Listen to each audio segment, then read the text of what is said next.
Vegas. Morning, something nice and long weekend. Let's go.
Add the two together, that's group score will be 8. Guys, I think it's going to be such a nice day for you.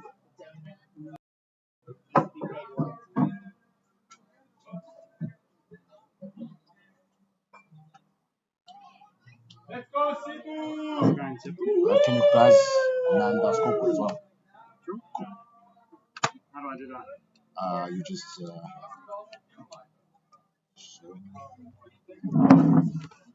it's right here. Every time they score, you just click +1, Cool. and it will just go up automatically. Oh, cool. So I'll show you. See that? Great. Perfect. Nice.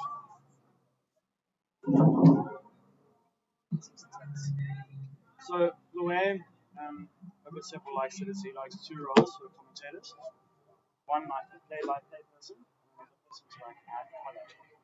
I'm either add color guy. What do you want to do? I would like to add color. You'd like to add color.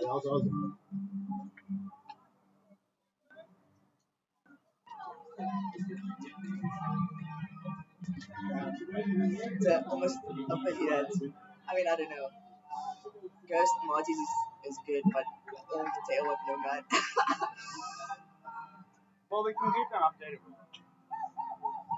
Or you can just chat shit about it. Oh, that's the other thing. Don't split us. Oh, okay. Yeah, that's fine.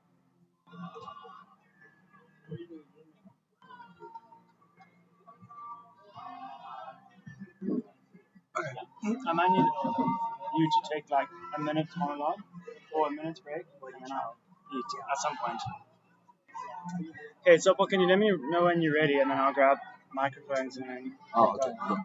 This one? Are you guys both? Yeah, we're both gonna do it. Project a bit because it's a little bit soft. Okay. But yeah. Cool. So I assume we're passing this between the two of us. Can you let me know when you want me to test the sound or anything? You can test whenever. But let me actually play the stream on YouTube. Yeah. Great.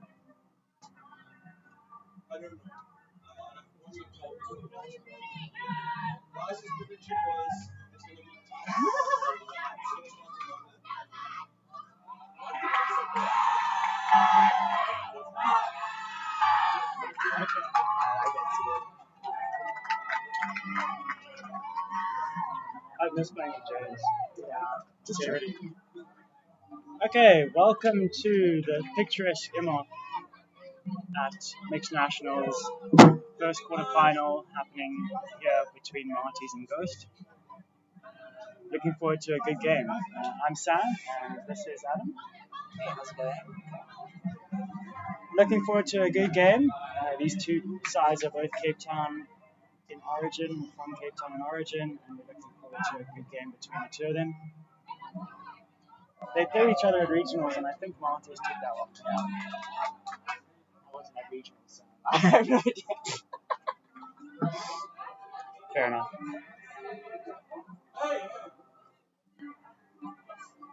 Nathan Misdorf with the first pull. Wind conditions have been fairly good today. Very low winds with slight crosswind from left to right as Nathan brings it in. Grant Spawn's receiving.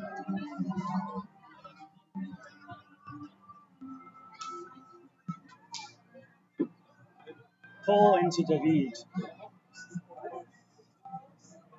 David inside break to Lauren. Great catch up high. Lauren to David, who swings round. Lovely breakside play on their vert stack. Grant Spawns. Looking for a reset. High stall count. Looks behind the back and in the front cone. Lovely grab. Very clinical first point from Ghost there, Adam. How do you think they're going to approach this game? Yeah, I think what's going to be important for Ghost is the defense. I think think they are. I think they're pretty good when it comes to O. It's just a matter of not getting in their heads, keeping a solid D. Yeah, looking out for Monty's. Have a lot of good playing players, very athletic players. Just trying to keep up with them. Very youthful bunch, Monty's. Um, yeah, we'll see how they do now. It's been really interesting to see how well Martins have done over the last 2 years and how they've grown, especially from their opens standpoint. Nathan and Luca both joining some past Martins guys and Marco, Yanama and Yanko at US Opens. You can really see how those players have grown in the last few years. And expect Luca and Nathan to have a really important role at Martins on the side. Lauren to pull.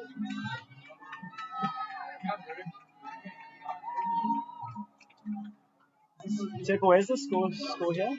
Just want to make sure that it's up to date. There you go, thanks.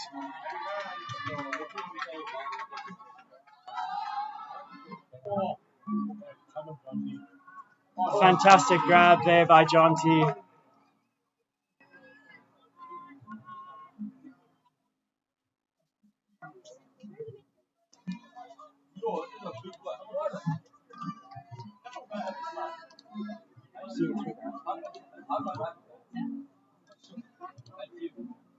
John T. Thompson, a new recruit from the Rams, very young player. He's had a fantastic tournament so far. He really thinks that he's very good at skying. Whether he actually is, I suppose we'll see in this game.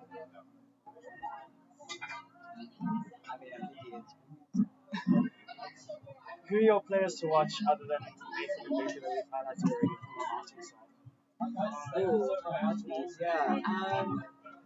John T is incredible. Yeah, also looking at for Saskia at the goal. Very good lady. Also a new recruit, or a newer recruit. Yeah, it's such a youthful bunch with Marty's. It's also incredible. Yeah, Peter is a fantastic player. Very graceful. Yeah, I'm going to say that. We've also got a fairly new recruit in Gabe Brown, I think his name is. I don't know if his surname is Brown. Up from Paul, looking deep. Nice boxing out. And through. Sarah, lovely. Really nicely played. Sarah to Ben for the score. Good clinical offense so far from Ghost.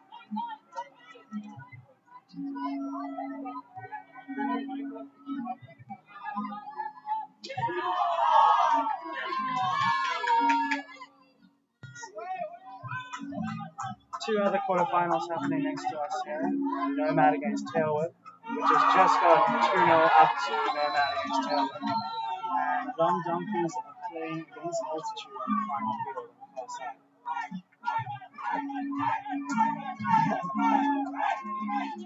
Nomad bringing some fantastic spirit this weekend.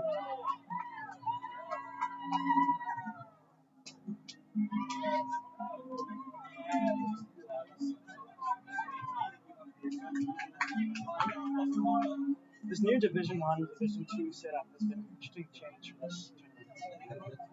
You and I are obviously playing the UCT in Division 2, but if you were putting yourself in the shoes of maybe a Nomad or Martins who are looking at like between 3 and 6 in the division at the moment, we'll see how things go.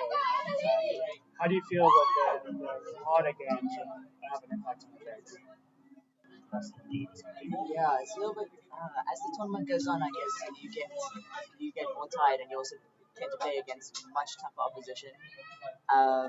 Yeah, and I guess that's just pacing yourself through the tournament.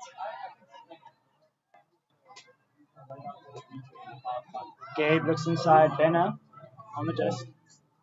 A new replacement for Cam Guard, I believe. Luca Prince on the disc.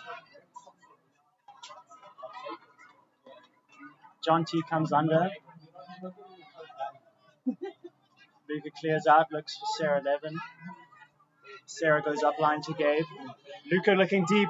Gabe puts it to Luca with a pick call. Fantastic grab by Luca. It's going to be interesting to see whether that pick affected the play.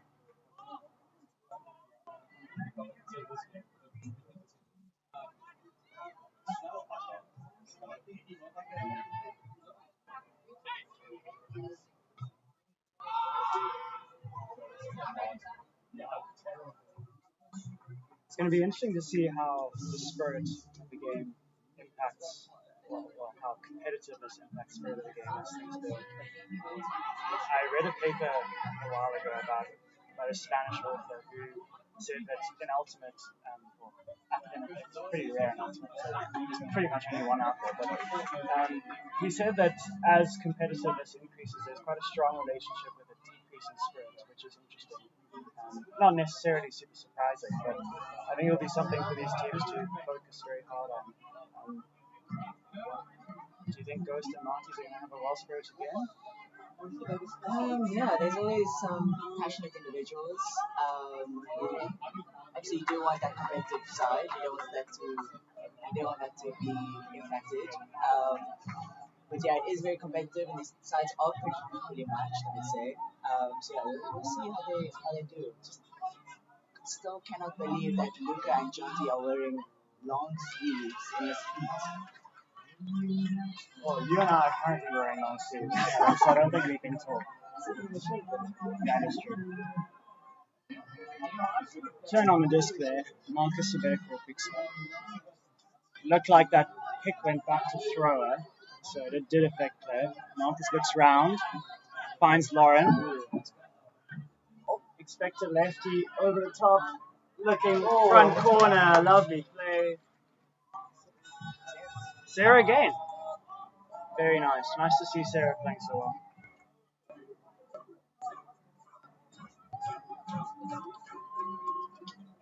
Ghost are making sure that we know that they were a breakup now.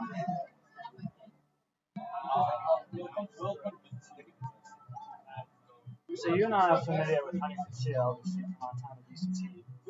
But did you know that he also played for Martins? I didn't know that. I know he played, I believe Northern Lights. That was like his team. I did not know he played Martins. Yeah, he's actually got quite a lot of experience for someone who's quite young. He played Worlds in 2019, the Wild Dogs. He played quite a lot with Viking when they were around. Homebrew as well. He was very much a leader there. And obviously coach and captain of the UCT for a while. And yeah, I think he started playing Ultimate at Masters when he started there a while ago. He's now got his Masters in Architecture.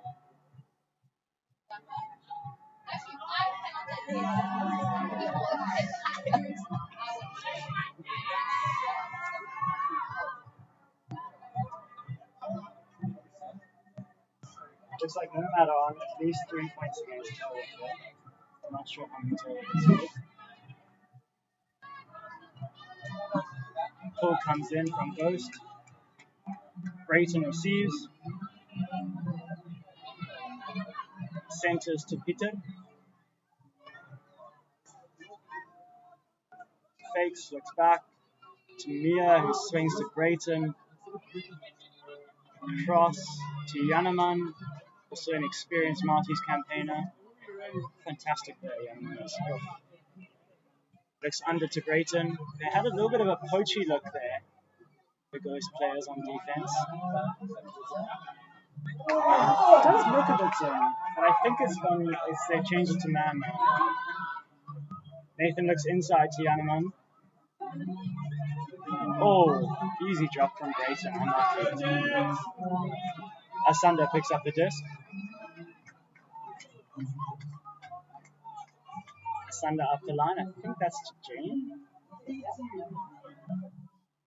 Pick called and turn will probably stand there, unfortunately, for Ghost. I often find it so interesting, Adam, how when players learn throwing at the same time, probably from the same coaches, you can see so many different techniques. So like looking at Brayton, for example, who has such a unique throwing style, and then looking at Nathan and Yanaman, who both have very similar throwing styles, you can almost see how Yanaman's way of throwing has very much imprinted itself on Nathan. Yeah, it's kind of funny to kind of see different coaches. Yeah, it's just a matter of coaching, I guess. But whatever works, works. And then I'd say they're all fairly strong throwers, so they've clearly found what works for them and what hasn't. So true. Seems like Marty's have a game plan in mind, and that's pretty much huck it deep. Sarah catches it under from us under. Nice play. Sarah swings to Marcus. Marcus with a slightly errant flick. I think Marcus has added a lot to this first team. Not that I've seen him play very much, but I can imagine that he will. Yeah, sure.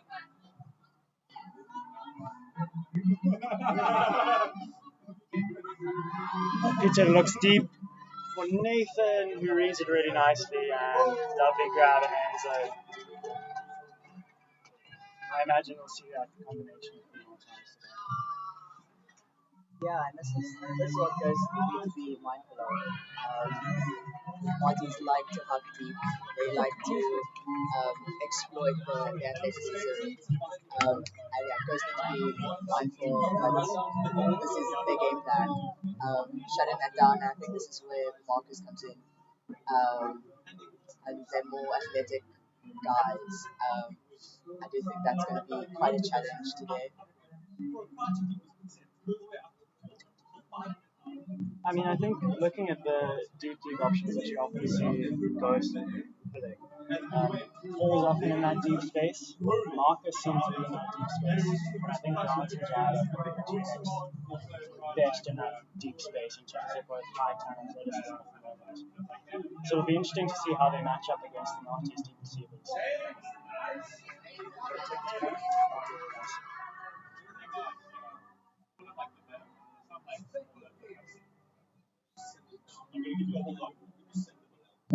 Right, here we go. Fools coming in. Okay, receives. Oh, goes with the deep throw of their own. Let's see if Brogan gets under it. Oh. That was always going to be a very tricky catch. It's very bladey. Oh, I think they've taken the disc a bit more infield than I would have had it. Goes to go in person.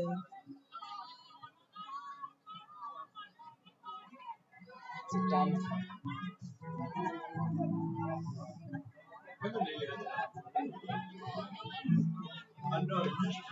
Oh, looking for David. David cannot get open. He does now. Then with the disc. Lauren on the open. One more to Leah. Oh, it gets there in the end. Take a bow, Leah. That backwards cap is the most iconic Leah, and the plat. I'd say that's just, how do you know that's Leah? It's just the plat and the backwards cap.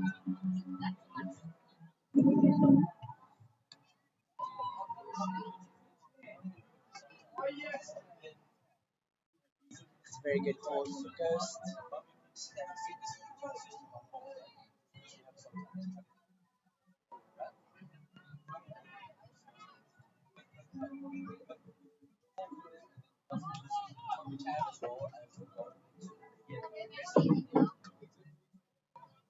Such a good day for Ultimate. So little wind.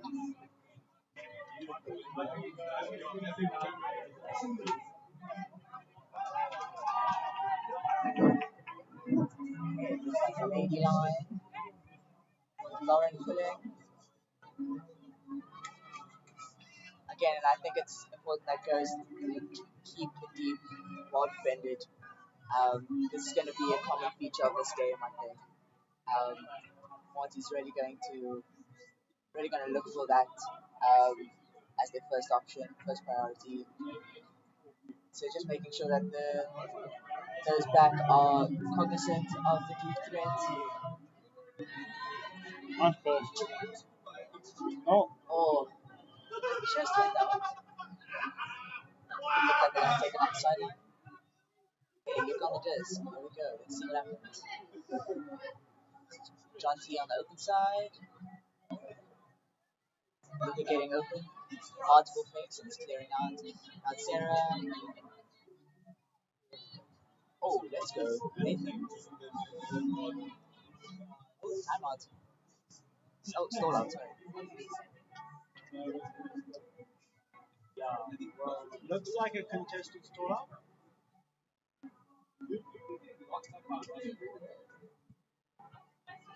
Uncontested.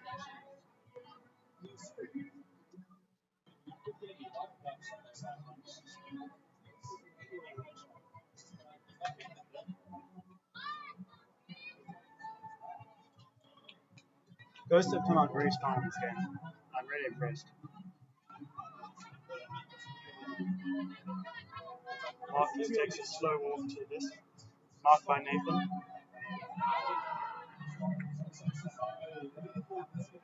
We haven't mentioned how much of an important player Lauren is for them. As the disc goes up, long raking backhand up the line from Marcus. Looking deep, I think that's Jade.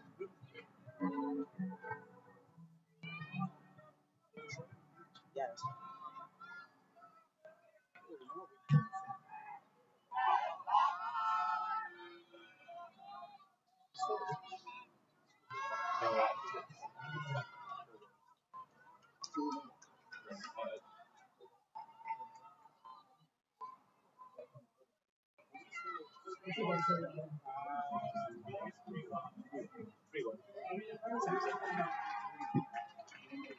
Hanu on the disc isolates Lauren. As I said, Lauren is seriously good there.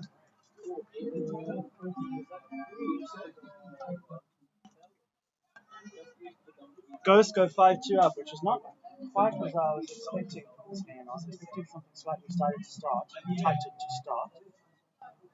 Hopefully Marty's can bring it back from a neutral perspective. Yeah, I think the problem with Ghost has been a lot also psychological, and just making sure that they keep this momentum now, not getting psyched out, yeah, and really pushing.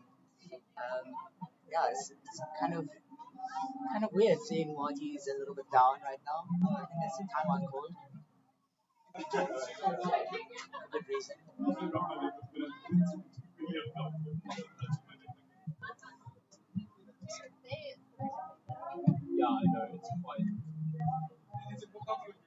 Yeah, I think that's a good tactical decision from Marty's to pull the time out there. Time for them to swing their momentum back.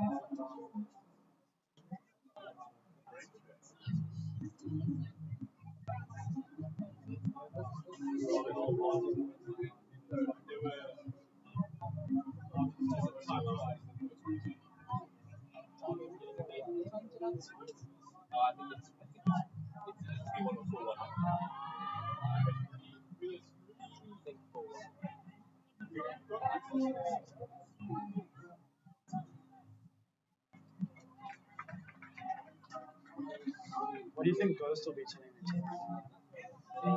Yeah, just to keep a clear head, just to yeah, maintain their focus on the game. They've been doing so well, really. There's not much to talk about. Just yeah, just pacing themselves through this game. It's gonna be still gonna. I mean, I don't think either team is just gonna win this game. It is gonna be very tight. Yeah, just making sure that people are staying fresh, making sure that people are hydrating. Just the, I guess the standard chat. That yeah, it's always interesting when you aren't the ones calling timeout. You never have much to chat about. But yeah, I'm sure Marty is. Yeah, you can see the you can see the finger pointing and onto the ground. You can see the strategy being made. Yeah, you see what they do now. I think the problem has been is yeah trying to get their resets open, and it just ends up yeah they just end up hearing a pretty loose pass. So you know, you'll see how they try and fix that. Yeah, I think this is going to be a critical moment in the game to see how Marty's come out of this. This timeout being 5-2 down at the moment.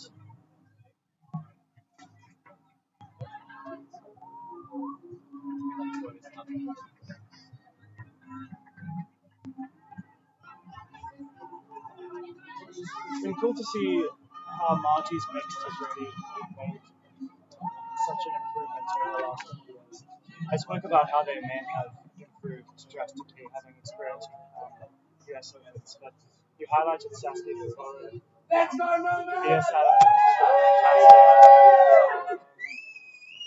Pietra Crawford was at Melbourne's trial, and she did really well. Yeah, she's on the line at the moment. Yeah, and Aloise Rittenau is also playing really much, and she's one of their team captains.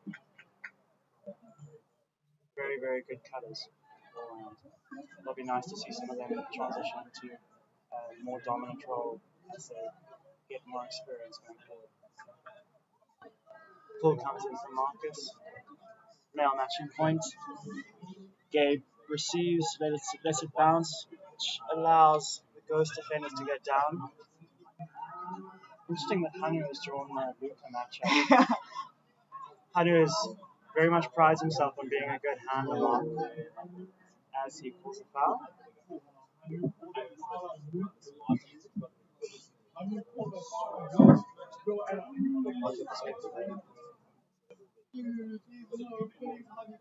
Well, I never really know how contact works, but I mean, it definitely seemed that Hanu didn't really know where he was going, and he sort of stepped out and collided into Luca. So I don't really know how valid this call is.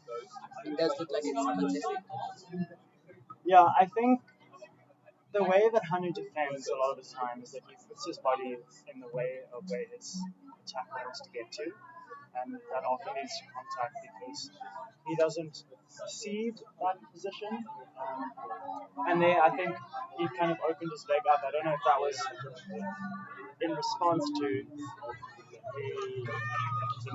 where Luke was moving. If he stayed static, then I think that the foul calls are probably valid. But if he moved even incrementally to block, then yeah, not great. As the disc goes deep, well defended by Gabe on Mike, who's in a dangerous spot in the end zone.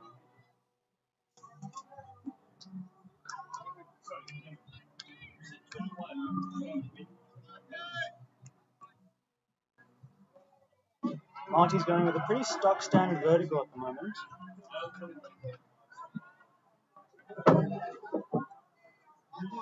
Lovely cut from Saskia to the open side. Doesn't really see that Luca on the disc on the reset. Looks for Gabe, swings it across. They need to get back into their vertical stack. I think that's part of their structure on offense at the moment, is the lack of consistency. Yanamai making a small jog deep. Luca looks up the line, Hanu defends him well. Saskia back for a reset. Luca looks line to Yanaman, who does well, and Yanaman jacks it deep to Luca. Very classic. Oh my goodness. Seriously good effort from Luca. He went trailing edge. I often think with those, it's hard, but it might have been better for him to go earlier at the disc and try and get as it was coming towards him, rather than try and let it go past him at the speed that it was going. I'd like to think that you have quite good layout technique. What do you think? Yeah, it's very difficult for me to criticize, or at least to give Luca advice. Yeah, I mean, it's always easier from up here than from down there, I guess. But yeah, I do agree with you. Very true. As Hanu puts a disc up for Marcus, who somehow grabs it on the floor. Looking up the line again, Yanaman shutting down. Oh, Yanaman with a fantastic post block. No call. I think that was the right decision. Yeah. It kind of looked like Jared kind of wanted to throw something and looked around and just decided no, there's nothing. As Nathan throws a lovely inside forehand across the field to Yanaman.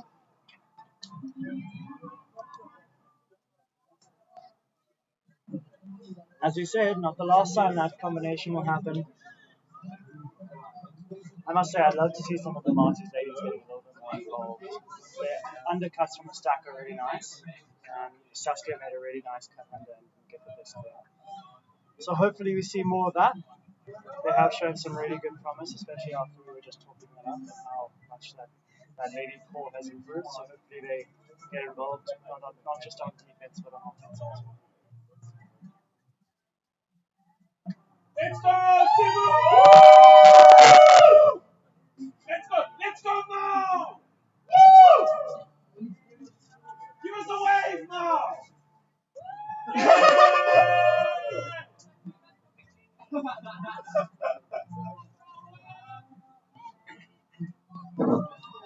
Racing with the ball. Second man's point, I believe. You know, Brayson can pull just as well with his right hand as he can with his left. As I say that, that's a right-handed pull, and he's a left-handed player. Beautifully done. Right into the corner. David receives to pull. David with a stutter step looks to Asanda. Those two have played plenty of ultimate together. Paul looks up the line, onto the reset to Jane. Jane with a fantastic up the line cut. And Peter with the defense. That was really good shutdown defense from Marty's there. They seem to have woken up finally. Brayton on disc.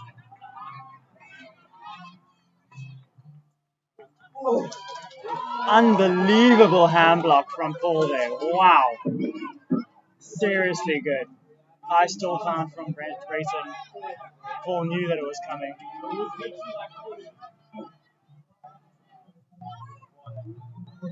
Paul looks under to David. David is so good. He's so experienced. Wow. Up the line to Ben, who doesn't quite get on the end of it. I feel like he maybe could have been for that. Yeah, I think that's just a case of a commentator's curse. Marking up to there just being too perfect. I think we could have done a little bit more. Delay was on, but I did think that we could have made it a little bit more comfortable. 1-2, Peter to Jonty. He looks deep. Lovely grab.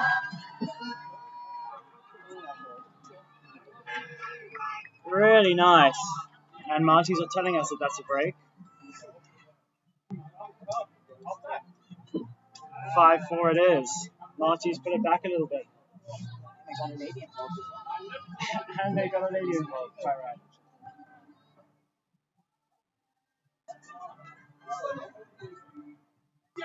Follow signs. Are you?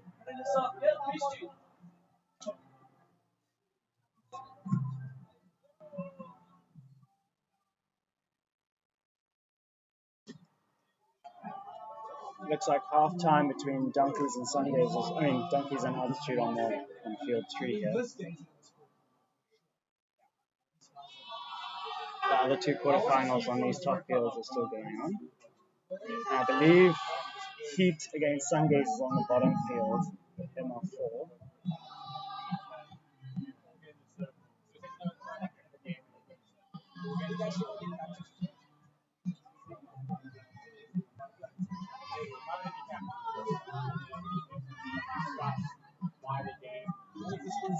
First Lily point, I believe.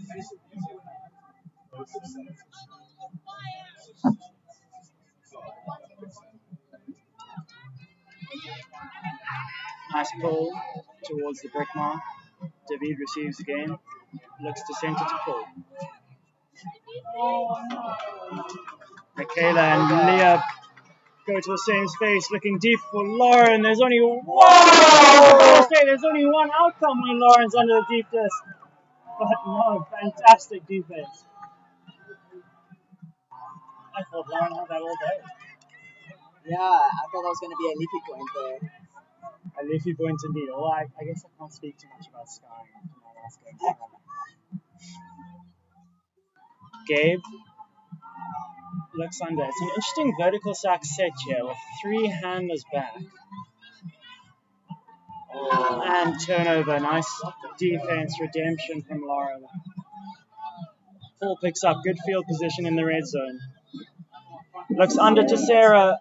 Oh, she was so on to Leah, front corner. Another great defensive effort. Saskia Prevost. Fantastic work. She was seriously quick, and I think she had an injury recently. Yeah, Saskia is looking very good. I think it does run in the family. We're looking for Jess to come back to play for UCT. But yeah, definitely one of the stronger women in this team, Saskia. Some fantastic defense from the Maltese ladies there. And now they have the disc upfield with John T. Pick called. I must say, I find the pick call probably the most frustrating call in our team. Yeah, and establishing 5-4 to Ghost. Establishing what, like when the disc went off and when it didn't affect play. Obviously these are the rules, and people can call them as they see fit. But obviously, you'd like to see, especially from a spectator point of view, less starting. Yeah, I think you really hit the crux there. The start is the really frustrating bit. Nathan looks around. Oh, fantastic grab from John T. Low to the ground there. Looks high release backhand to Nathan, trying to force it into that front corner there. And he does. Nice grab. Is that bookends for Saskia? I think it might be. It's hard to see from here, but I think it is. I really like John T's throwing style. I don't know if you noticed that he gets on his tiptoes when he throws. He kind of stands up, and he's almost like a meerkat. He's like standing up on his tiptoes, and it gives him lots of range. He really likes that high release backhand, especially.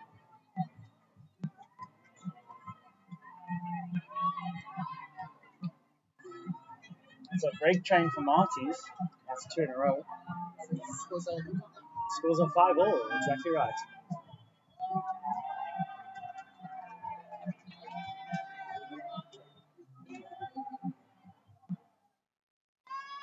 Check the donkeys are more interested in the other games than their own.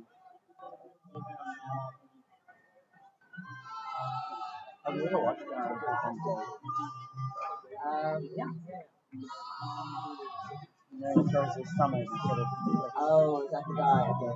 Big guy.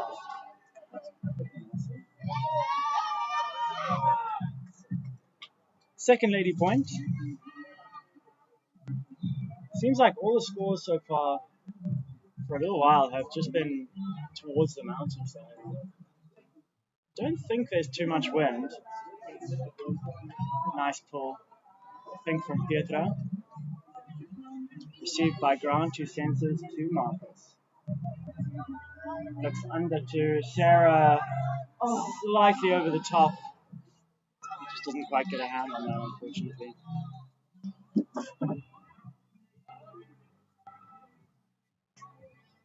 Racing picks up. Marked by Grant. Lawrence slaps it down. Nice defense. Ooh.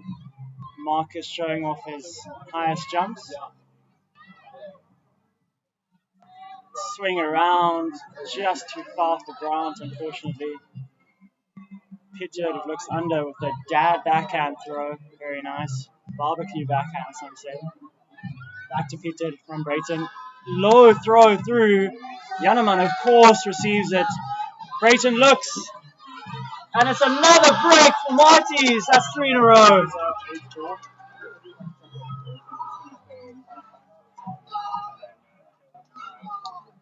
Oh.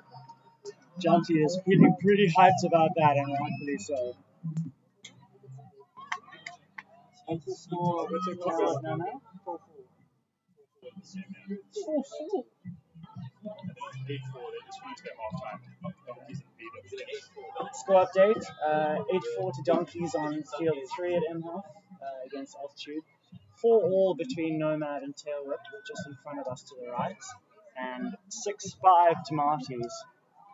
We were down 5-2, so that's 4 scores on the bounce.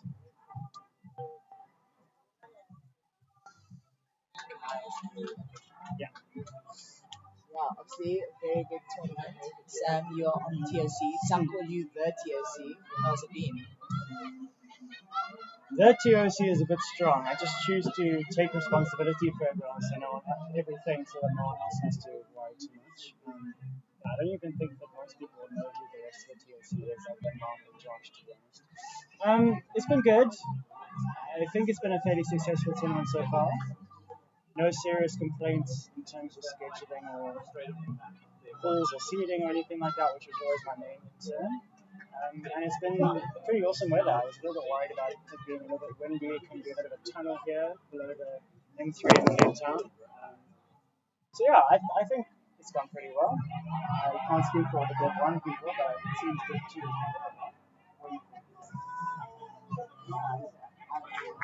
It's a very lovely tournament, very easy to understand how it works. Obviously, I think Swiss draw tends to get a little bit complicated and people tend to get a bit upset. But yeah, I think everyone's just so psyched playing Ultimate. Yeah, and it's just, oh, sorry, just grabbing something on another field. Um, yeah, I think just the facilitating of this tournament has been really great. Thanks, Adam. I don't know.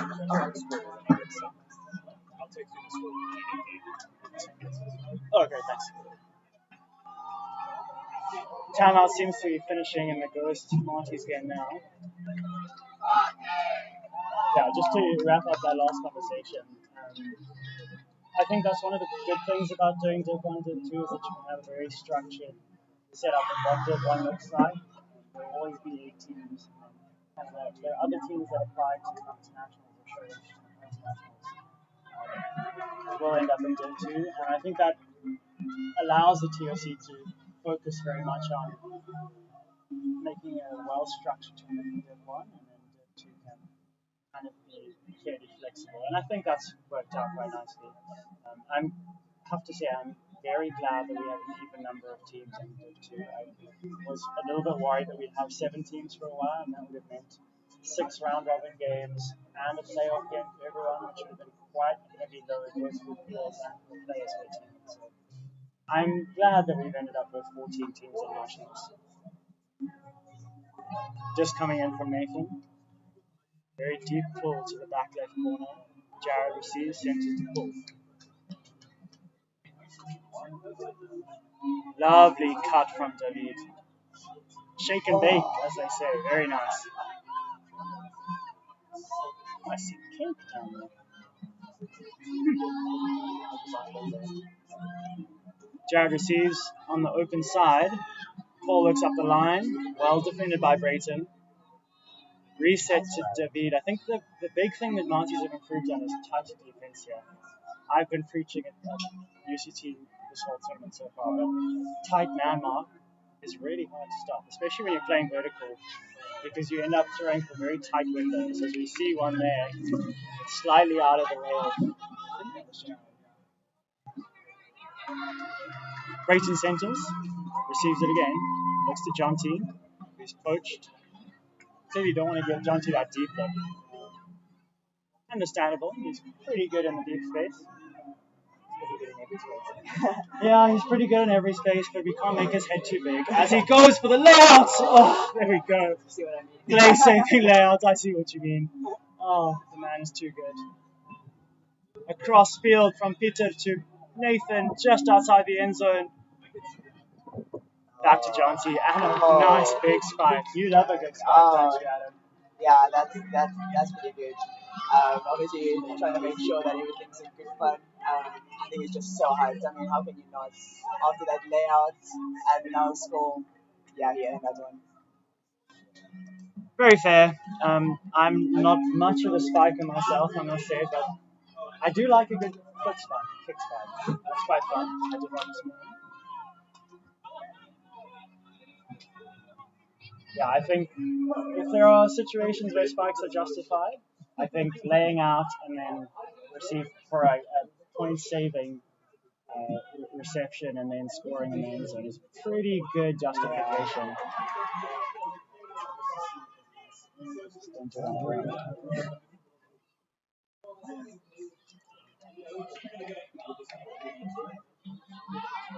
This is fun.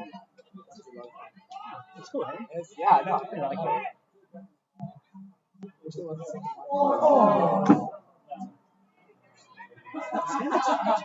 Oh, that is so. Oh, that's a big look. Oh, lovely throw. You see Paul celebration there? What? Up there. Like, very calm, just like calm. I think it's so, Harry Kane. so cold. Yeah.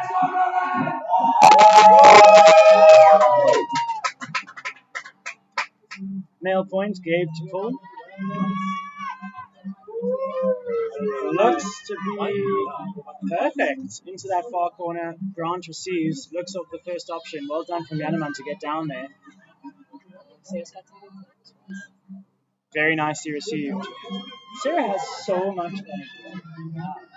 Yeah, Sarah, I think it's a very easy transition. I think some people it took quite a while to get into the frisbee.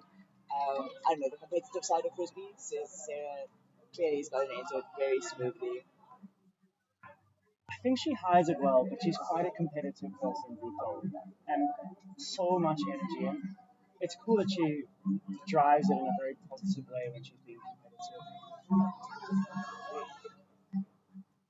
Gabe hits the turf, unfortunately. Asunda picks up in their back corner. Looking around, goes to want to use this break side when they can. I think that's been one of the weaker parts of their offense recently, is that they haven't been using that break side of the stack very well.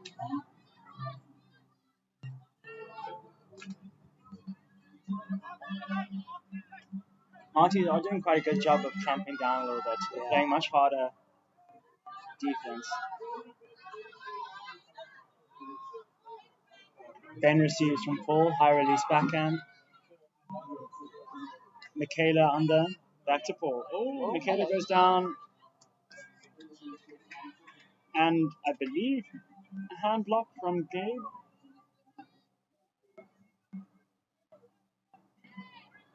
Not sure what the outcome of this will be.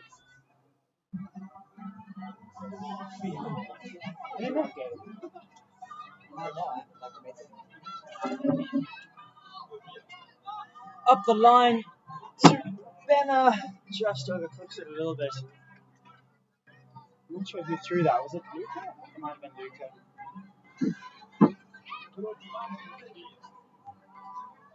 Still 7-5 here between Marty's and Ghost.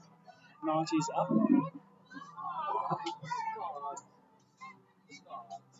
Paul taking his time to pick his disc up and bring it back to the front of the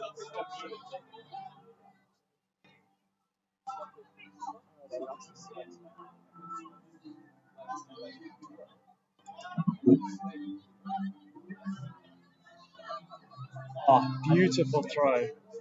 That's exactly what you need to do at kickoff. You need to try and unlock that break side.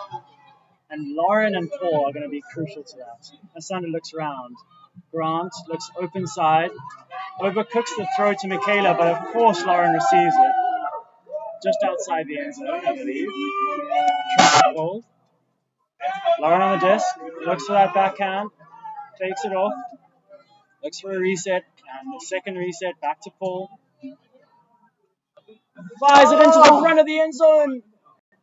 And it's called a score by Ghost. And it's called a score by Luca as well. 7-6, Marty's Ghost. This game is proving to be a very good one.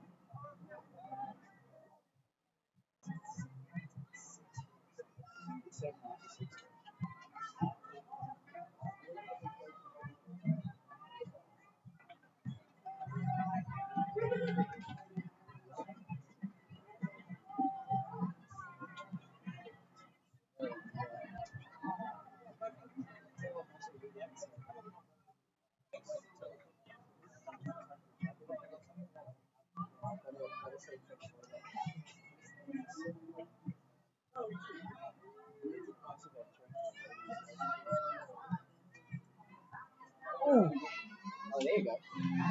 Cheapest, quickest. Did they must be quick here? Yeah, I don't think so. Guys are playing out of it. Thanks for fresh.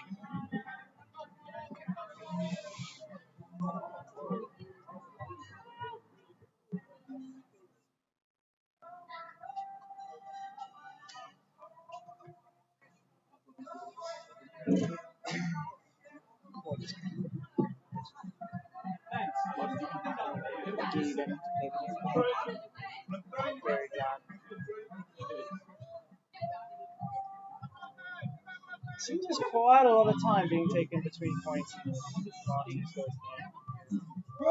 The rule is 75 seconds after the score, but it feels like there's been quite a long time taken between points. As I say that, just comes in from Sarah. Between the brick mark and halfway, Jonty to Brayton, looking to create some flow. Jonty marked by Hanu.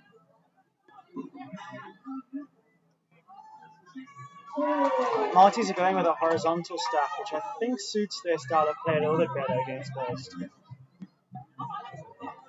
Jonty on the disc. Looks around over. Fantastic throw, carving open the defense to Nathan, who does a lovely little swing of the finger, showing Marcus who's boss, I suppose. I say that in jest. Marcus is my coach, potentially, and Nathan's coach, potentially, so I've got to be a little bit careful. He's coaching the Wild Dogs with Seppo. Marcus is the assistant to Seppo. So I can't say too many mean things about Marcus on the street. He's so good, I promise.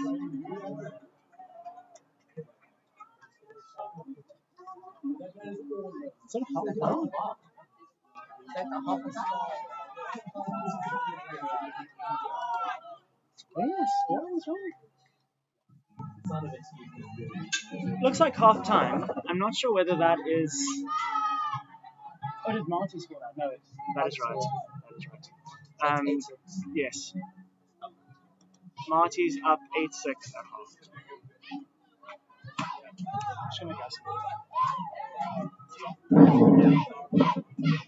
Marty's up 8-6 at half. Yeah, Marty's making their way to the shade. Just trying to cool them. Yeah, you can already see there's a captain's meeting over there with Paul and Lauren. And that's Hannah and Grant. Just trying to understand how to stop the momentum that Marty's have gained. Yeah, this is a classic. This is a ghost, just like trademark. Starting really well, tailing off a bit. We'll see if they can bring it back. It's difficult to keep playing at 100% for such a long tournament. I think people will definitely start feeling it now, especially the nerves. Obviously, this is the quarterfinals now, so it's a lot to play for, a lot to lose. Ghost fighting there, shade of there.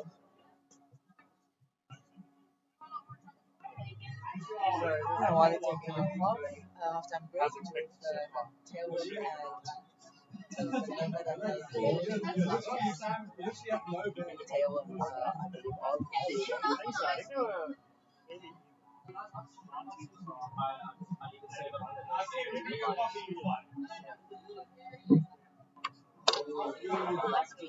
It's always great to see such a lot of supporters. You can see the frame is on the stands. Quite a lot of supporters, friends and family coming to support the Ultimate. It's a very nice day out today. It always helps. Just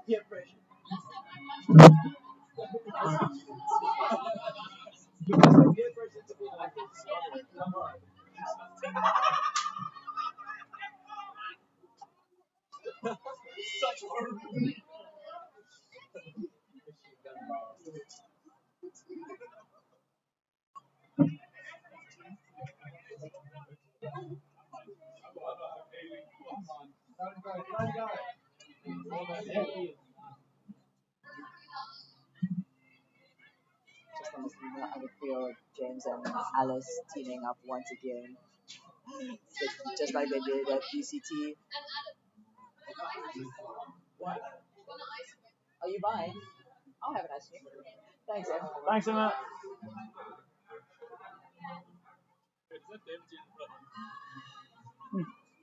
I was wondering if this dude looks so familiar.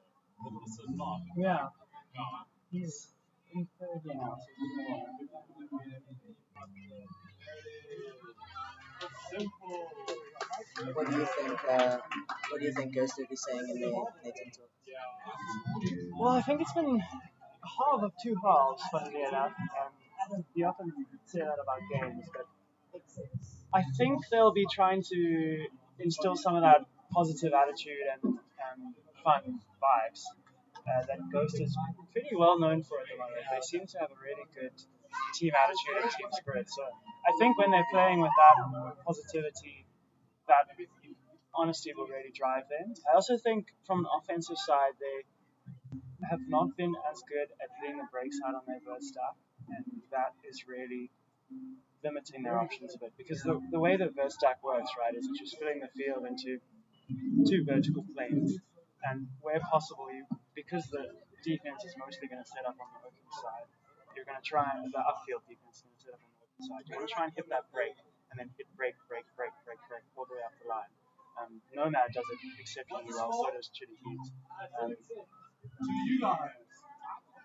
Yeah, so I think that will be what Ghost needs to focus on, is trying to get Lawrence isolated on that break side and try and get the line.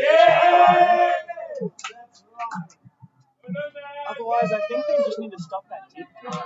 Honestly, we spoke about it earlier, but that is really Martin's biggest threat on offense. So I think from an offensive side, hitting that break side on the vert stack is going to be really important.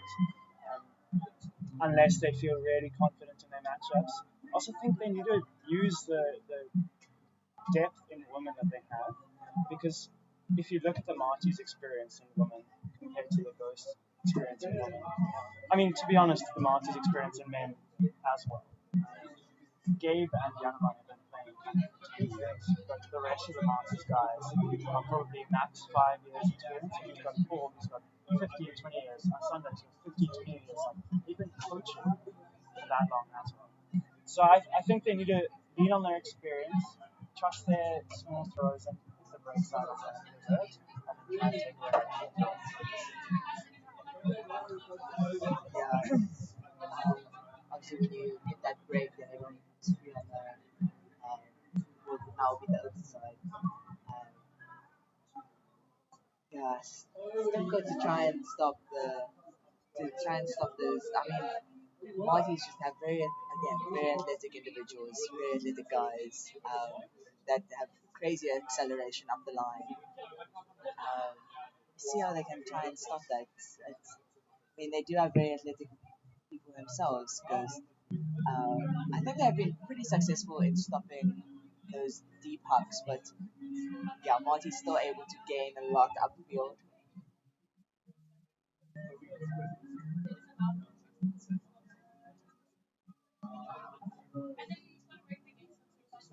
I think what's been interesting in this game is that we've very rarely seen any zone. Granted, that is probably something of a product of the weather. Pretty warm and pretty windless conditions, which definitely has its benefits. But I'm surprised that Ghost don't try and hit on a zone and get Malcolm to play deep for most of the time and see if they can limit some of those deep throws. Or even something coachy, like if they identify a Marty's guy or lady who is less adept when they have the desk than others. We saw this when we played yesterday, we should see that is. When you can put Eliza as a coach in the lane anywhere, like it really makes a difference to your upfield defenders and it stops that puck. So I think that's probably something that I would like to see Ghost looking at, but Sam, doesn't really feel like a 13-2.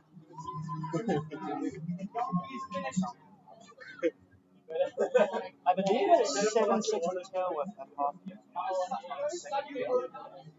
13 to Heat against Sun Gazers, and I'm not entirely sure on the score between Donkeys and Oxford. Yeah, we almost ready to get underway. First and just Marty's.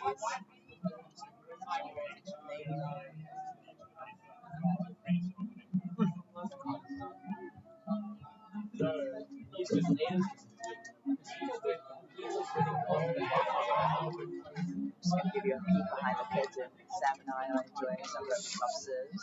Supporting Western Bridge.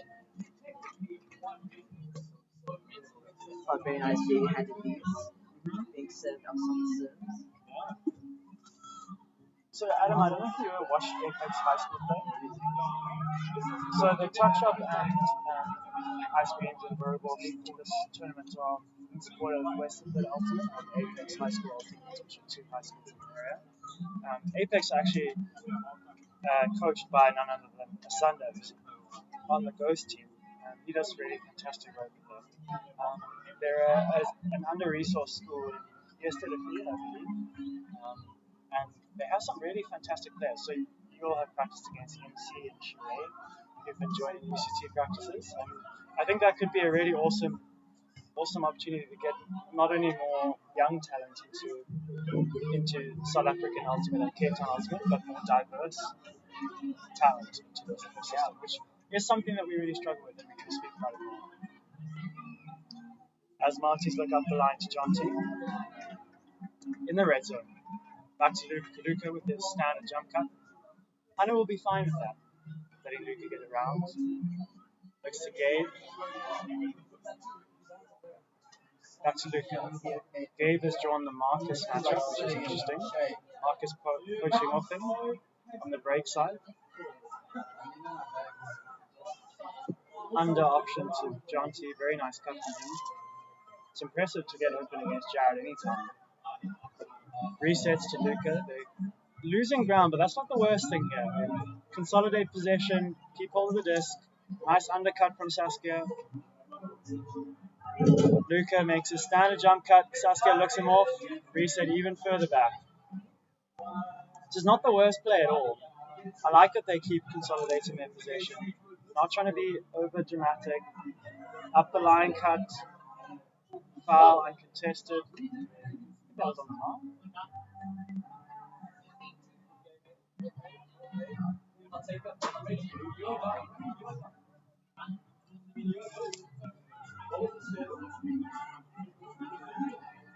Luca looks round. Lovely defense from Jared. Looks like they switched marks there, with Jared picking up Gabe and Marcus going on John T.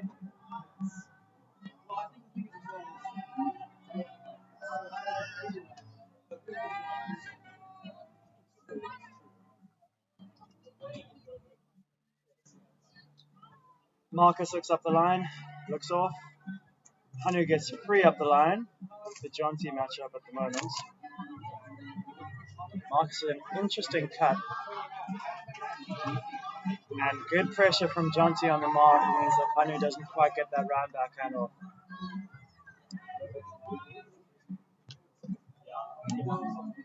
Yeah, that was a real chance for Ghost to start chipping away. See how they do now. Oh, is that a push pass?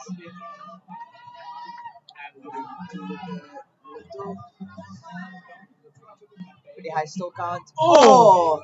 That was very close. Oh! What an intercept. Jared, now see what he does now on O. Up the line to Marcus. Oh, big up. See how Sarah does here. Under the disc. Sarah is in. Here we go. Is this the start of something? Who knows?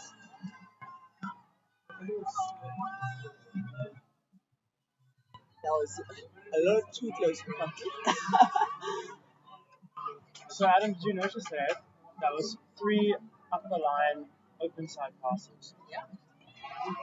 So Marty's got to cut that out on defense. But nice for Ghost to come out strong in the second half. They seem to have brought a bit of energy. Yeah. I guess the hunt for ghost worked out well. Now you see still lagging behind in the score, so now trying to keep that momentum going. This was such an amazing grab from Jared.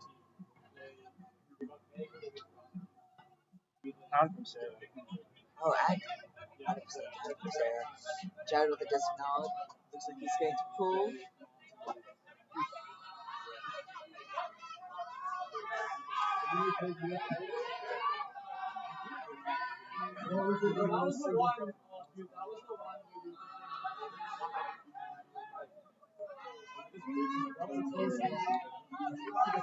There we go. Just coming in.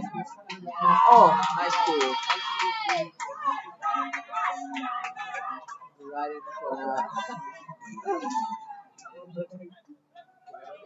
It's so funny describing what's happening off camera. Nomad got their break stake. Oh, it's up, it's up, it's up, it's up. See, oh, yeah. Grant covering the deep space against Peter.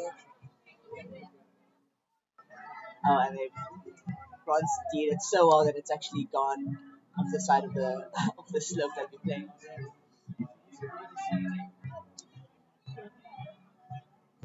It'll be interesting to see how they get out of this, because they'll be right on the corner now. It'll be interesting to see how they get out of this. They need a new disc.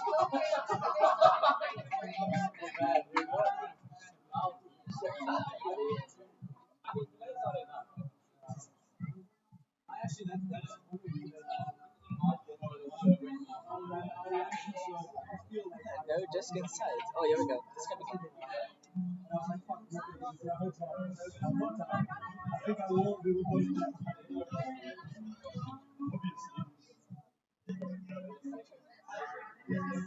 think Grant wants to game this. Don't think he's gonna get it. This is it. Okay, here we go. Okay, Leo with the open side cut. Open side. Okay, look for a reset. Oh my trying to get open. gosh. Oh, that was great. Very close. Oh! David with his fakes. Some call it legend. Now Mike on the disc trying to find a reset. Oh, big up. Let's see if it lands infield. Oh, yeah. That sounds like a stall line. I can hope. Didn't gain a lot of ground on that. Jared turns his hat the other way around. Oh. That's it. That's a sports mode now.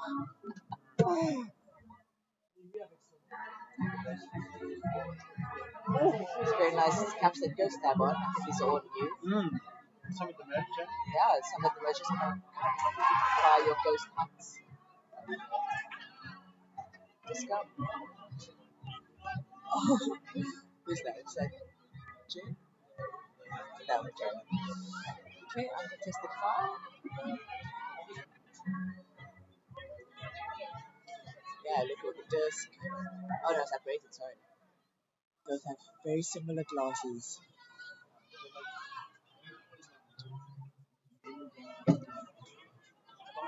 Looking for a reset. Oh. Peter coming around. Nice swing. Brayton up. We're going to see how well David does under this. Oh, and Nathan. Sky and David. That's how you do it right there.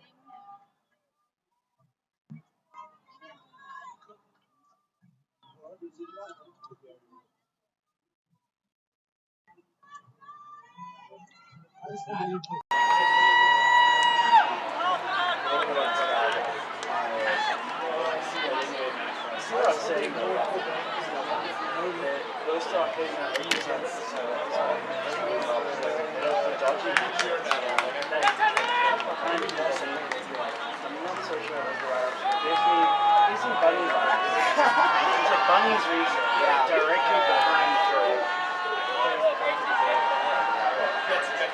Yeah, I think it's just decision making. it's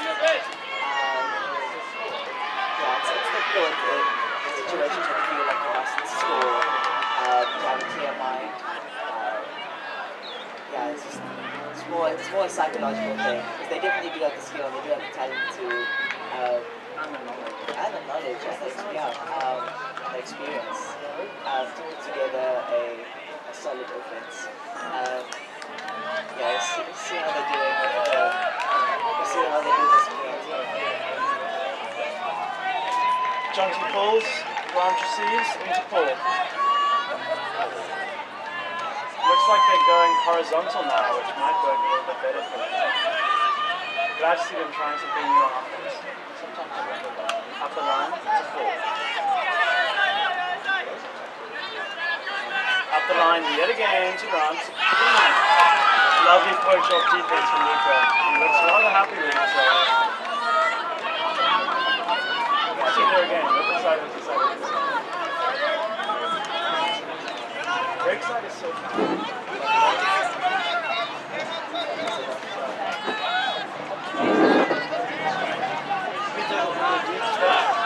Looks for a scuba over the top to Benner. Benner looks inside to Saskia. Looks back. Saskia. It's very tricky to see which Marty is which with the passive player. So John T looks to Luca. Luca looks for a really interesting throw. Benner receives it really well. John T in continuation in stride. Another score for Marty's. On the bounce.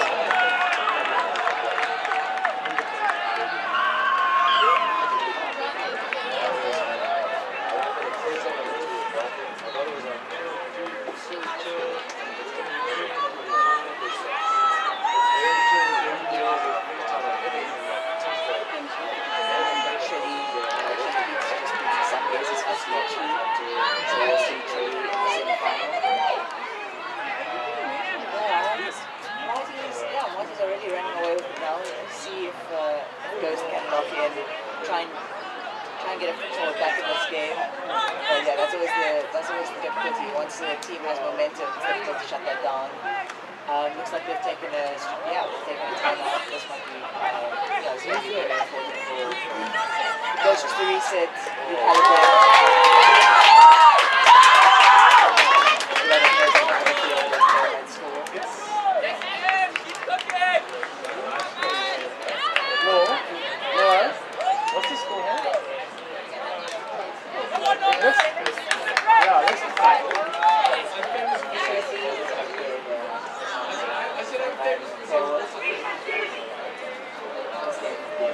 We get that one on the mic. There's a low noise when you said that.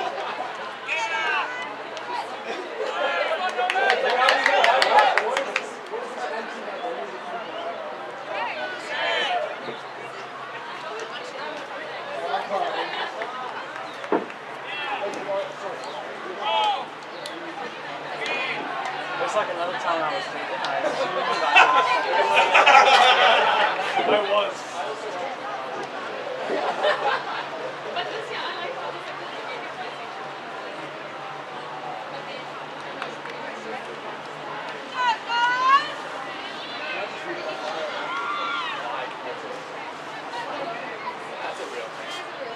So David is just living in Ireland.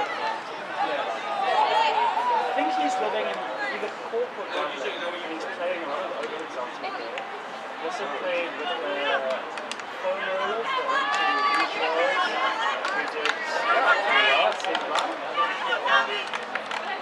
Yeah, it was a bit of a mismatch of people from all around the country, which is quite cool. It had a couple of good training camps, but I think it's hard. But they did well, and they had a great drive and they crowd events, and David was part of them. Ladies pull for Martins on the far side in the shade there. This comes in. Oh, nice. Yeah, it's obviously we can't have all four frisbee games happening on the same field, but it is very nice to sort of have access to all of these games from the balcony here at ML. It's like, oh, here we go. Who's that on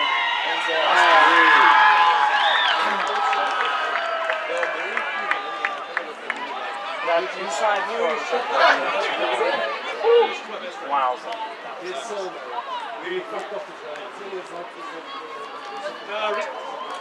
Yeah, slightly too ambitious from the lead there. I think a bit 30 just perhaps.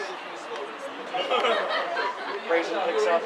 Oh, handoff yet again from Paul, and he is hyped. Woo, he is hyped. Is that the catalyst for a comeback from Ghost? Marcus picks the disc up.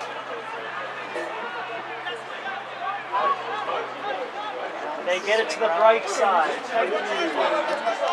Paul hits the break, and Lauren gets the break. Very nice. Making points, as you say, Adam.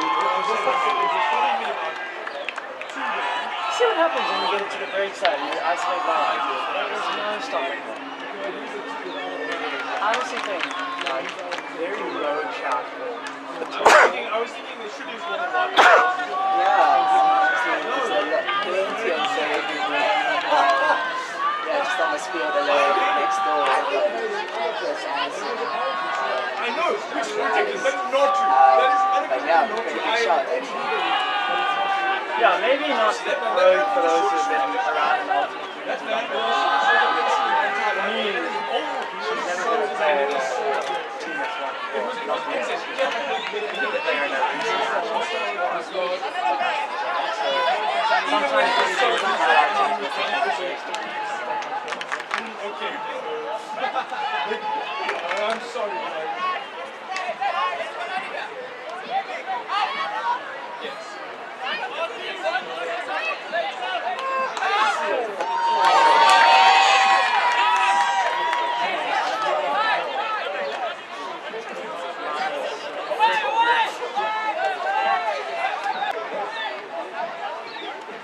Strange question. Do you think that lefties have advantage? How so? So I think that, especially in South Africa, there's a tendency to force righty play, right? Because you kind of most of the time assume that the throw of the players is not really strong. This goes up from Gabe to Luca. Nice deep cut. We'll come back to that shortly. Luca looking up the line, no, lifts it off. Ham over the top. Picked off by Marcus. Good defense. Good holster.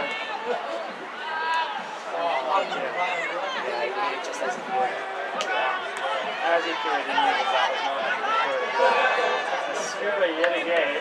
Over to Gabe from Luca. Some rather ambitious throws. Quick call in the middle of the field.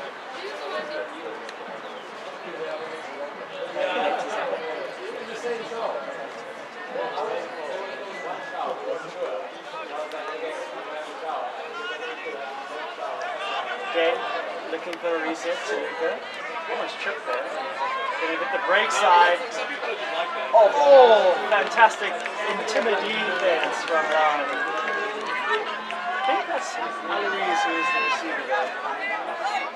Again, very difficult to see with the pattern there. Up the line to Sarah. Nice throw from Marcus.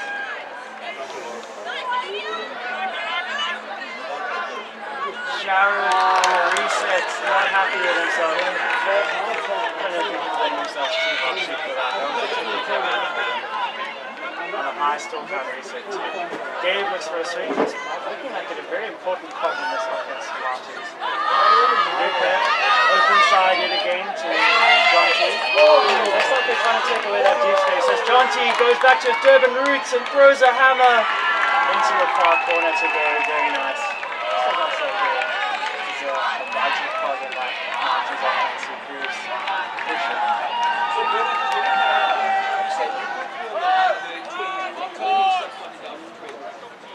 Yeah, and So that's the beginning. Marty's called with his flaring players, not afraid to hammer, not afraid to try less promising throws, more conventional throws, and they've got it.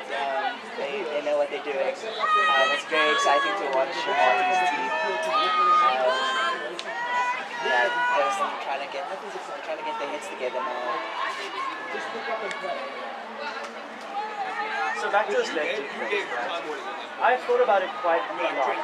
I do tend to think about these layouts sometimes. And I think that lefties have an advantage just based on the fact that they're third because the backhand player is consistently more reliable than the throw for most players. I personally prefer my forehand, but besides the point, for most players, your most reliable throw is going to be your backhand. And if you're being forced to throw that throw all the time, it's going to get a lot better. I also think that the inside backhand is a lot easier to throw than the outside backhand. How do you feel about my work? Yeah, I think that the inside backhand is, I still struggle with my inside forehand, even though I do think I do trust my forehand more than my backhand. Foul by Fisher. Well, I usually give it a few seconds if it looks like that. Or if that is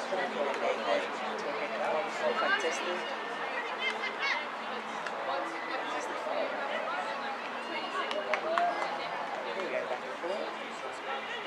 Still count on 6. Oh, gave it back in. Oh, there you go. Paul trying to find Lauren.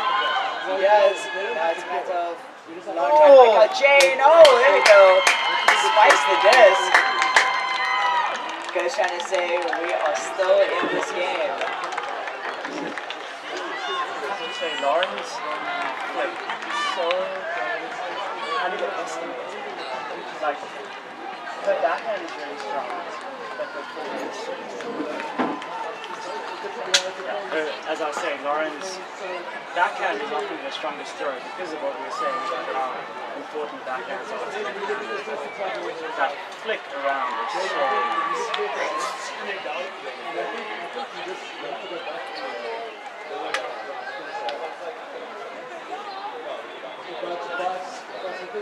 So 11-9. I like it. It's still on the cards. I think they're still pretty close. I think when you start looking at 3-point deficits or 4-point deficits, that's always a little bit tricky. 2 points, that's a couple of break points that you need now. So this is going to be very important for Ghost to break Marty's. It's got Marcus with the disc. Important that they get. I'm expecting a very deep ball, so it's important that they get back on their marks as soon as possible and try and hunt down this next point.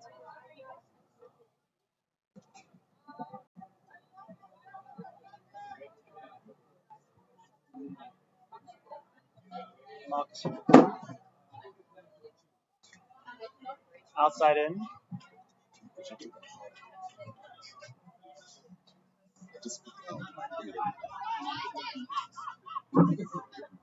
Luca looks around. Lots of fakes going on here.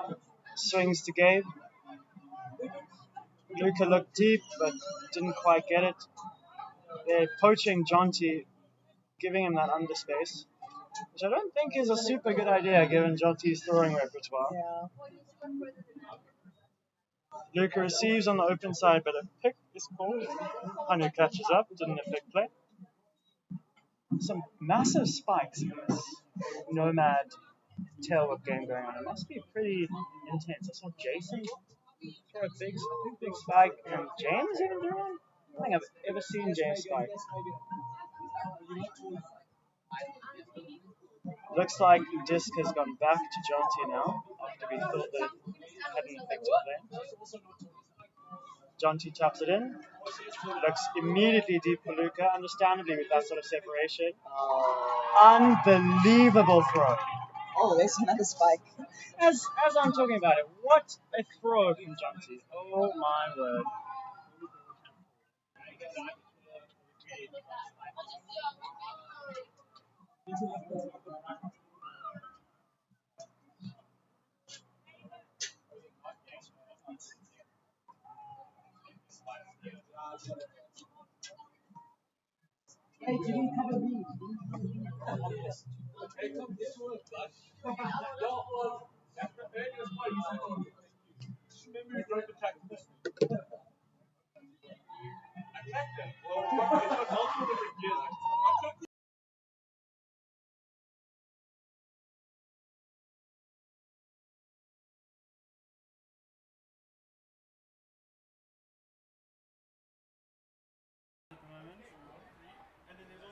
I would love to see those getting two breaks in, a hold and a couple of breaks. Make it a little bit tighter as we go through.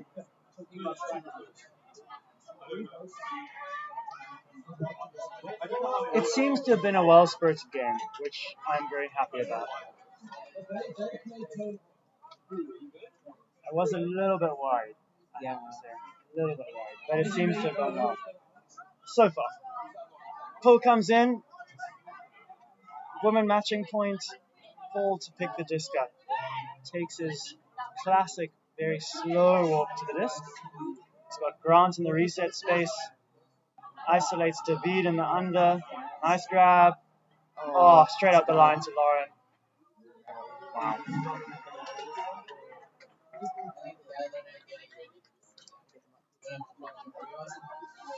Yeah, that's what you call a clean hold. Was that a hold? Yeah, that was a hold. Yeah, Paul, David, Lauren, what could go wrong?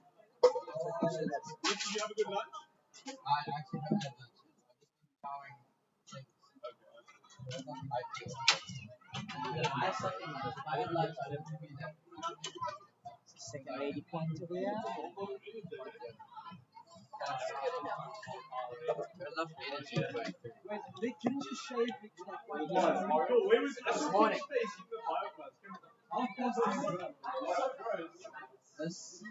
Yeah, very important that goes into break now.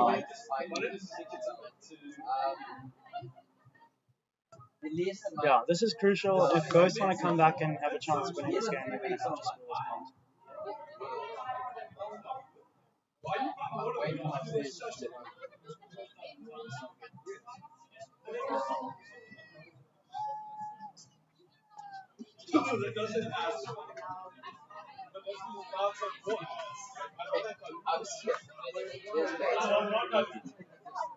Luca picks up.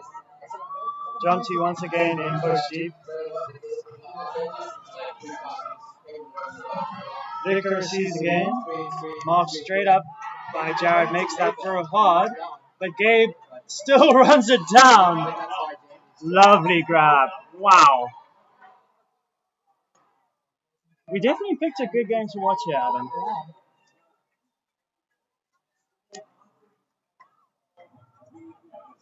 I mean, again, that's just the youthful exuberance of Martins. You can try your best to the under, but yeah, they will have your space, have your space.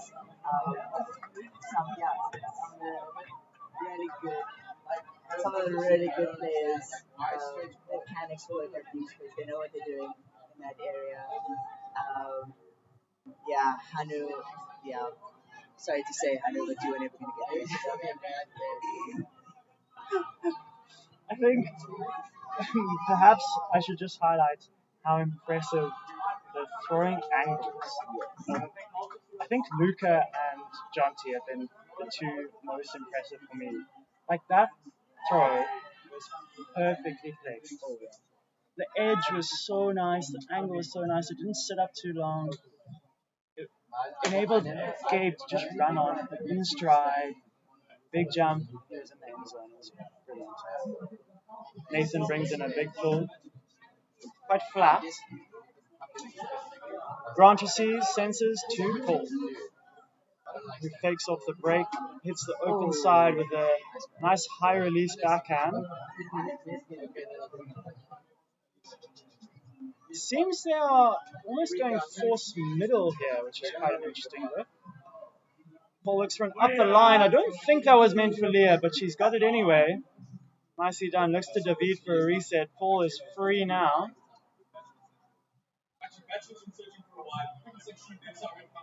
We're going to see a nice screwball hammer. No.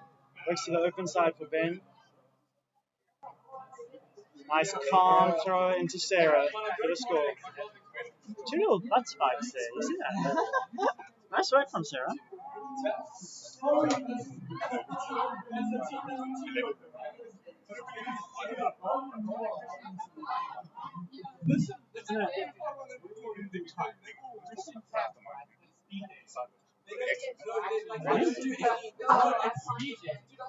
You guys did well against someone.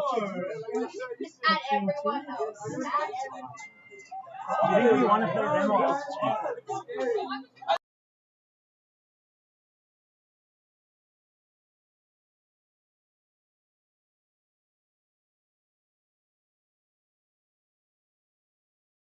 But I thought the whole point was that you argue with too much. What has it changed? I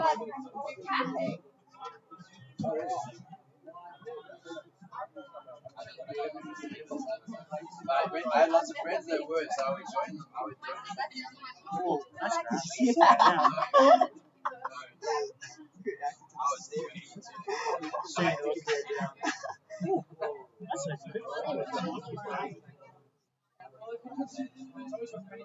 Once again, really important for Ghost to score this point if they want to win this game. Marcus, you play some of my friends.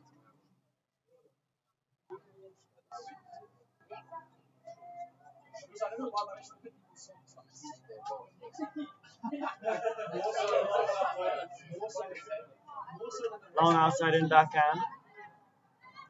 Gabe receives, sends it to Luca. It's like a forced backhand. A little bit of traveling there. Nice defense from David. Now there's their chance. Red zone. Key that Marty's off. I mean, Ghost up clinical here. Really important. It's like an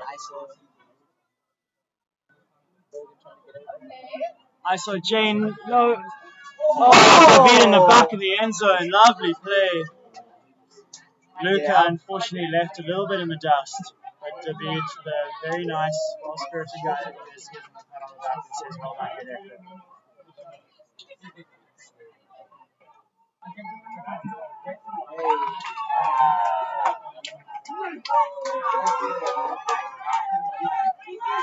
So good showing with BMT from Ghost there.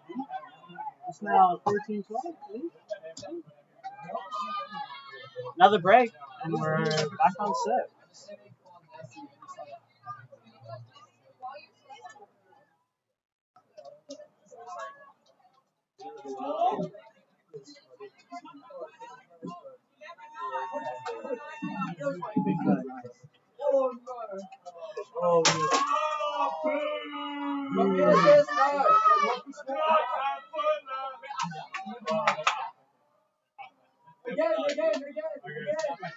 But this time I could throw it. Score updates in the Tailwhip Nomad game, 11-9 to Nomad. Been a really good showing for Tailwhip. They've really followed up their good performance at Rocktober against Nomad, where they lost agonizingly on Universe. A great performance here. Lauren puts it in. Jonty receives. Give go with Brayton. Looks a little bit poachy here. Travel call. Brayton not impressed, but Marcus showing him why it was a travel, or why he thinks it was a travel. I think that's a little bit harsh. But it's not that big of a deal, it's just one step. I wonder if that's a strategy from Marcus to get in Marty's players' heads. Mia receives, back to Brayton, nice flow, swinging from side to side here. They'll want to be composed.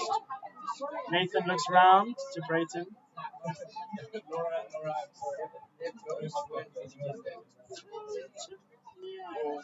Open side to Jonty, who looks deep. Oh, it doesn't connect. Nathan came under, and Jonty threw it deep.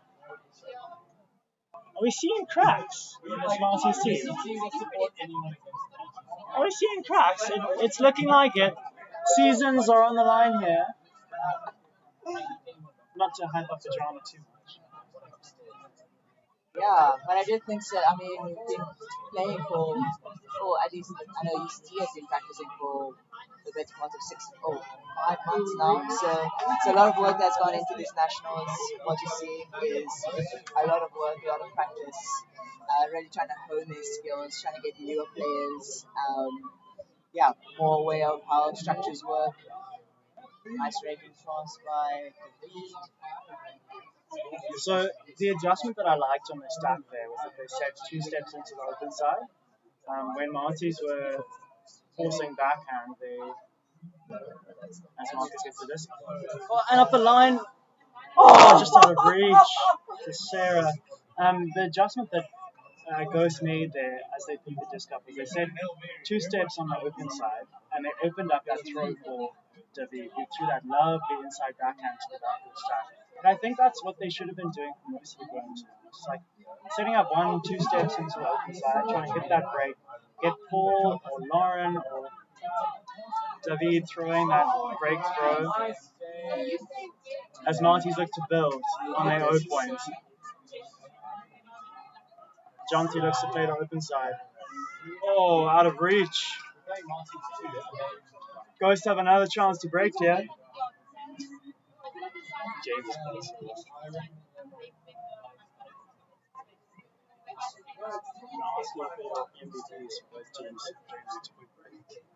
Up the line to Jared. Oh, what a D! Oh my goodness, Luca. Marcus with a long raking outside backhand up the line. Was it Luca? No, Jonty.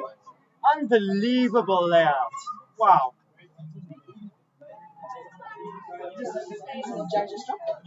No, I don't think so. I think that was a layout. I don't know. I don't have the best perspective from out here, that's for sure. But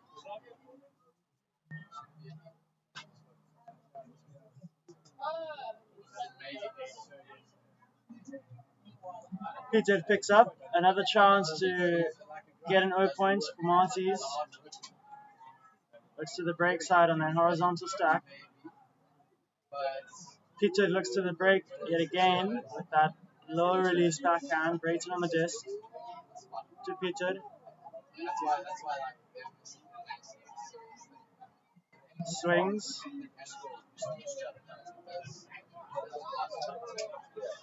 Oh dear. Brayton puts it into the floor. I think we're seeing cracks. I don't want to say it because I like Marty. I like Ghost too though. Open side. Ghost have had so many chances in this end zone on this point. Oh, you feel that they do deserve something out of this game. It's kind of sad that there are no draws at Frisbee, right? I think Marty's and Ghost equally deserve to in this game at this point. But there is only one winner.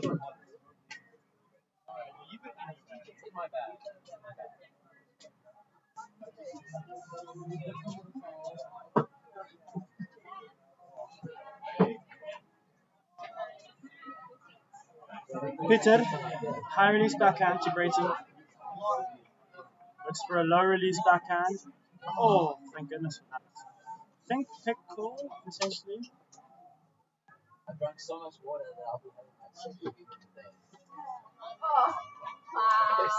Nick, do you want to say that into the mic? Yes. I did. Travis is listening. So much They did, yeah. No. Travis, Nick says hi. Hi, Trav.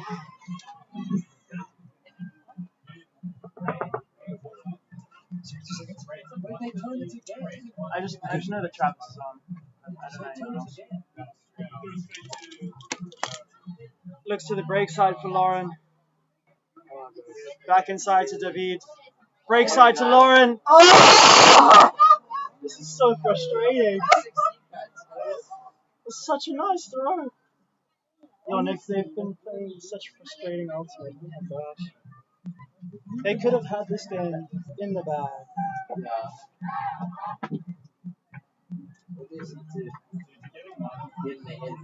Yeah.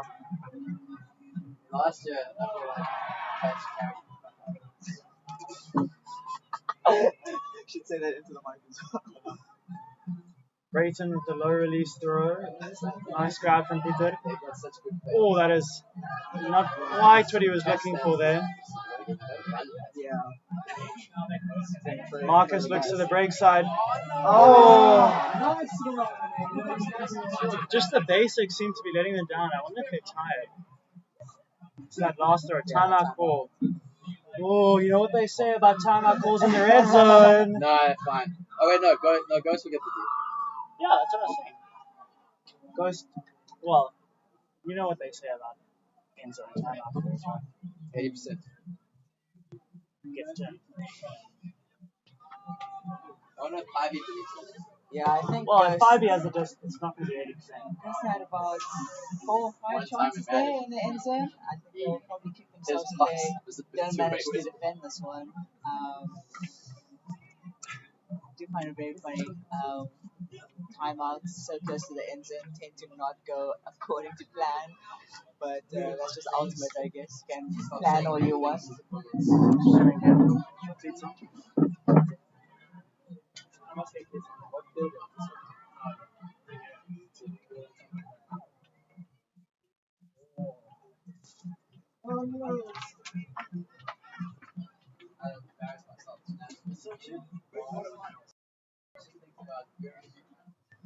It's a very tight game. Guys just really need another break to tie up the scores. It's turned into a much closer game than I thought it would be.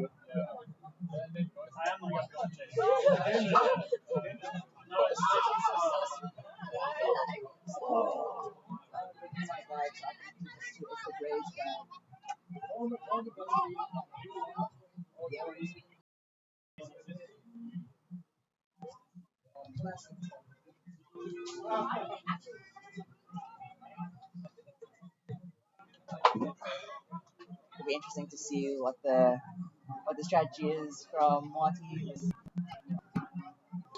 I reckon Marty can pretty much just work it out. There doesn't need to be any sort of fireworks or pyrotechnics. It just needs to be very simple ultimate. They can exploit the spaces that goes to be. We'll see if they can do so. I think there's always a feeling that to hammer, or there's always a feeling to make a really big play. We'll see if they can take some conservative ultimate now.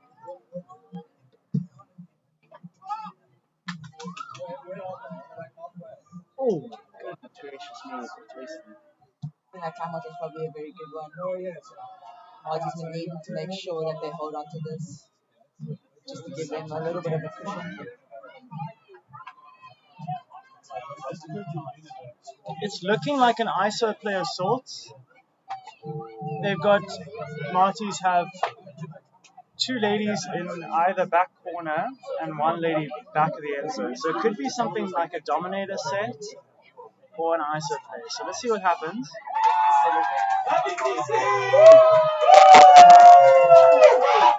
Yo, that was cold, eh?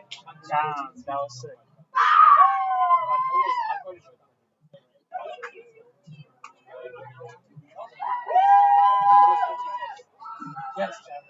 And Ghost get the turn. What did we say about timeouts? Oh, Marcus looks big.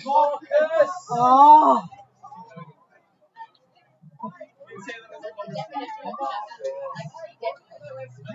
And down it goes. Marty's get yet another chance. This is a long point.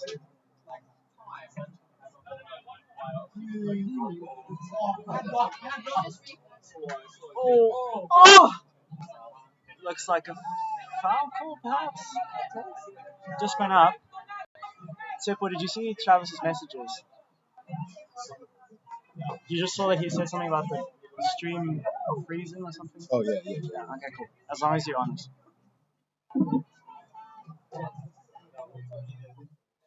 Looks like uncontested foul. Grayson kicks it back up. Puts up the line to Mia. Lovely throw up to Peter. Oh my goodness, that's ambitious. Oh!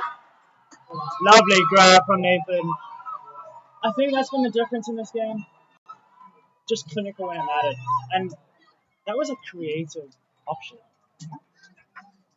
Yeah, and you can see, I mean, I said it, it's the hammers from Monty's, they are not afraid to throw those.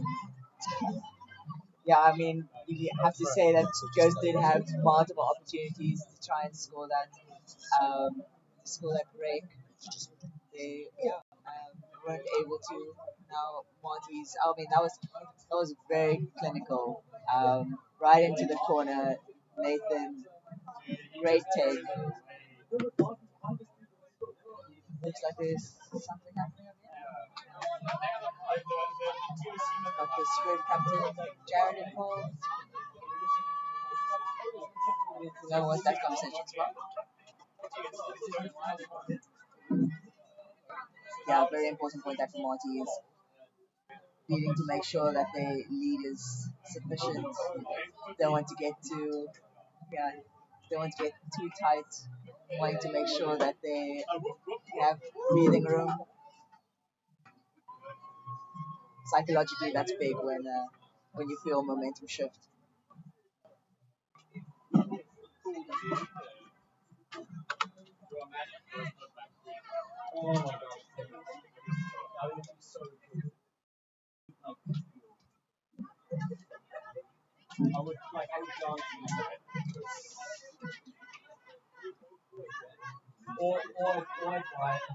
That hammer from Peter to Nathan feels like something of a nail in the coffin for Ghost. Pietra to pull.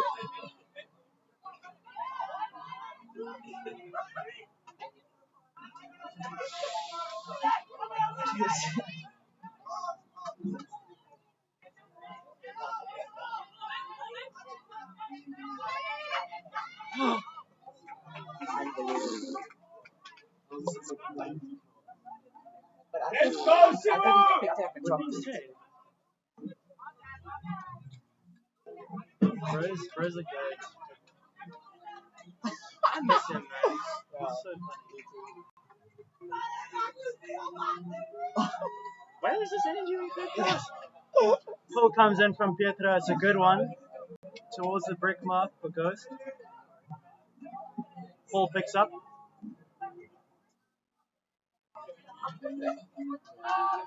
Up towards Lauren. Sorry, yes, that is Lauren. Just at the fingertips. It's an opportunity for Marty's to put this game to bed. Gabe looks inside. Marty's look like they're playing with intent. Janaman swings to Gabe. Gabe, Peter. That's it. And that's it. Marty's are through to the semi-finals. Peter Conradi is the man with the final score. Well done to Marty's. I think that's their first mixed nationals top 4 placing in ever or a long time for sure. We've got to go play, Adam. But any final words from you? Yeah, that was it. I mean, I think I told you at the beginning of the game, I was like, I should have been watching this Nomad tail whip game, but Ghost, this game over here with Ghost and Steady's really brought it as well. I think this game was definitely the one to watch. Lot for us spectators, very tight game, very close. You really love to see them shaking hands at the end. Obviously, it was a very competitive game, but I don't think the Spurs suffered at all. I think on the balance, yeah, I agree with respective spirits. I'm glad that it all played out well, but on the balance, I think Monty's in that game. Go not hopefully they can perform well in the next game and leave sun gazers, which will also go out.